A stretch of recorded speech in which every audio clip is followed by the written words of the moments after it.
Hi everyone, welcome to part 3 in the video series on Unit 1 Introduction to the Number Theory.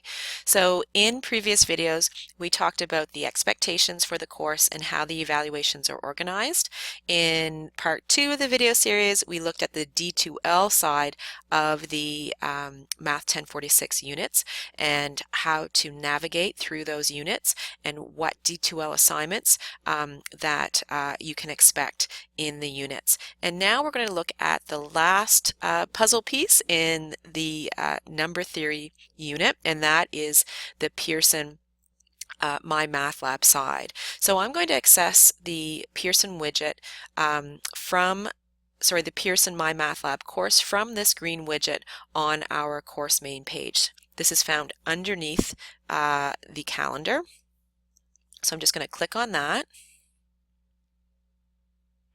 Now I have the instructor links, but you'll just see the student links, and I highly recommend that you always click on this second option, MyMathLab with Pearson eText course home, because this is going to give you access to that e-text that we've been talking about. So click on that link, and then the course homepage will show up, and I'm going to show you how to navigate through this course homepage.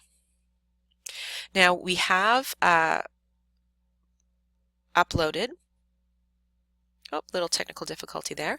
We have uploaded the first chapter in PDF form in D2L under resources and also in the news feed, and I believe there's also a link to chapter P as a PDF file in Unit 1. But now that you will have access to your Math 1046 course homepage, you can also access your e-textbook through this link here on the left-hand menu called Chapter Contents. If you click on that, it will send you to the e-textbook book that is hosted by Pearson, and it's a fantastic e-textbook. It's the same as the hard copy textbook, except that you can hyperlink definitions, there are videos, lots of different things. So check that out, your e-textbook under Chapter Contents. So the first view is the course home, and this is where your assignments are going to show up on the calendar. Because I'm showing you an older course of MyMathLab, the dates aren't here, but when you go into MyMathLab, your MyMathLab, those dates will show up here. So homework and quizzes and tests. If you go under homework, you will see the homework listed for Unit 1. And for Unit 1, there are homework A, B, C, and D. So there are 4 sections of the homework, and each corresponds to a section in your textbook. So if you follow my recommendation of starting in the textbook and taking it one section at a time, using the resources in D2L, and practicing the exercise in the textbook, when you feel that you're ready, you can come and test out your new knowledge by going into your homework. And all you have to do is click on the title, and you can go in and access your homework. First of all, though, I do suggest doing the MyMathLab orientation if you already haven't completed that. It's won't take you long, 5 minutes, and you can see how to enter information into MyMathLab. When you click on homework in MyMathLab, you'll see that you will have a bunch of different questions to do, and it depends on some homework will have a few questions and some homework will have many, but it's there for practice. This one has quite a few questions, but they don't all take very long, and you're going to submit your answer in this box. Now, if you want to submit an answer that has a fraction, you're going to need to use the math tools below, and that's where that MyMathLab orientation is helpful, so that you can see how to enter answers in the correct mathematical form. So look out for that tool palette at the bottom when you are entering in information. And what I wanted to bring to your attention is this question help feature. When you click on the question help feature, you can see that there are different help tools that you can use. There's Help Me Solve This, where they're going to bring you through the question to help you solve it. If you click View an Example, they're going to give you a solved example that is like this question to look over. If you click on the textbook, it's going to bring you directly to the textbook that talks about that section. And then if none of these help, you can click on Ask My Instructor, and that's a great little button because when you click on that, it sends an email to me that has a link to this exact question, and you can type in that email what you're having problems with and what your specific question is, and I'll be happy to return that email with help. So please feel free to use that Ask My Instructor button. I love it and I think it's great. Now, some of the homework comes with added videos that you can watch if you like that support that section. So watch out for those.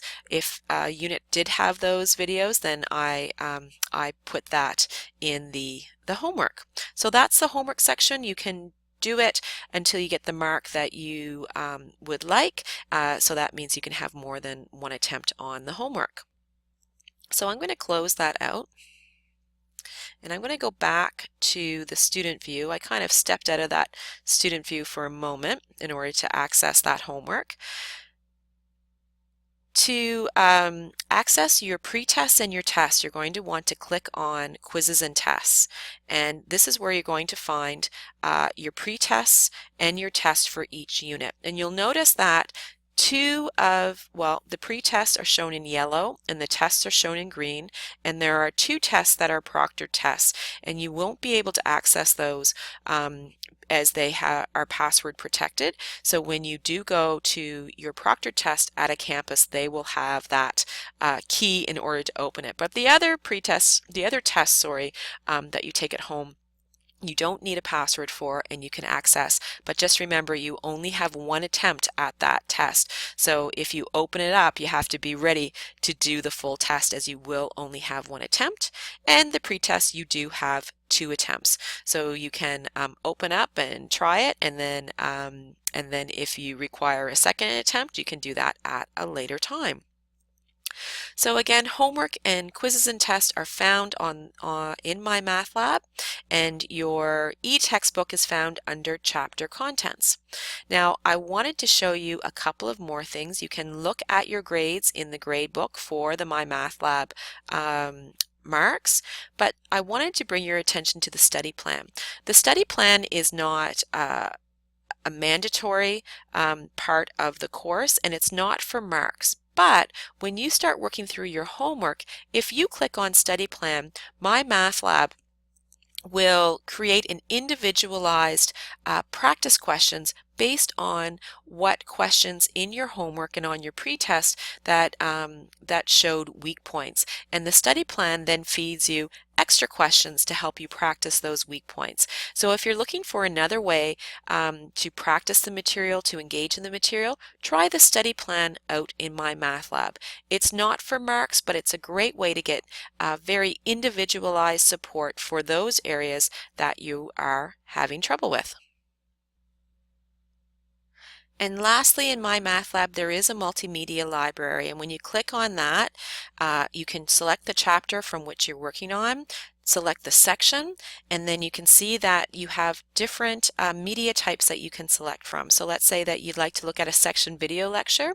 You can click Find Now, and it will go out and look and see if they have any of that. Now, there are no media resources for video lectures, but perhaps there might be little snippets available. Now, I think Chapter P may not have them because it's a custom chapter, but when we get into Chapter 1, Chapter 2, take a look at the Multimedia Library and see if there's anything that connects to those units.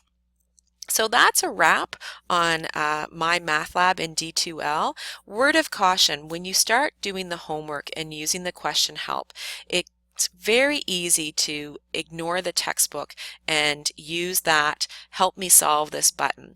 The problem with the help me solve this button is that you start to do math based on a recipe instead of actually learning the skill that's intended.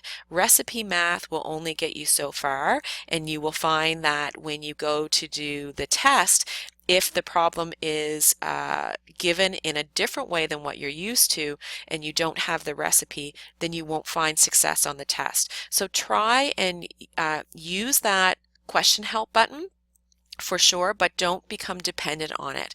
You really need to be able to do the questions without question help at the end. So definitely use question help when you're learning it, but try and wean yourself off as you work through your homework, because when you get to your pre-test and your test, you won't have that question help there. So that's just a word of warning in terms of MyMathLab. That question help button is a great tool, but don't become too dependent on it, because you'll find that it could hurt you when it comes to the pre-test or the test. So that's it to the video series. I hope that gives you a good overview of what to expect for Unit 1. And if you have any questions, please don't hesitate to reach out via email, phone, or text. Thanks for watching. Bye for now.